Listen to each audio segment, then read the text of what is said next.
សួស្តីបងប្អូនអ្នកទាំងអស់គ្នាថ្ងៃនេះខ្ញុំសូមមកបង្ហាញអំពីកុំព្យូទ័រនៅពេលដែលបងប្អូនបើកមកវាលោតផ្ទាំងជាច្រើននៅលើផ្ទៃអេក្រង់នៅពេលដែលបងប្អូនចង់បិទ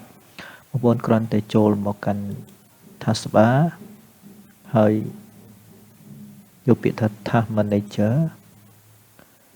ហើយបងប្អូននឹងឃើញផ្ទាំង Task Manager នេះហើយបងប្អូនចូលមកកាន់ Start Up ហើយបងប្អូនចុចវា Disable នៅពេលដែលវា Enable បងប្អូនចុចវា Disable មកដូចជា Microsoft Edge ហ្នឹងនៅពេលដែលយើងបើកវា load បងប្អូនចុច Disable មកហើយ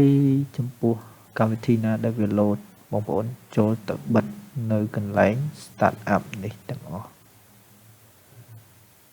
ហើយបងប្អូនបន្ទាប់មកបងប្អូន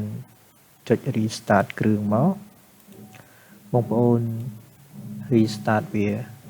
តើវា load នៅលើអេក្រង់បងប្អូនទៀតដែរឬទេប៉ុណ្ណឹងសូមអរគុណ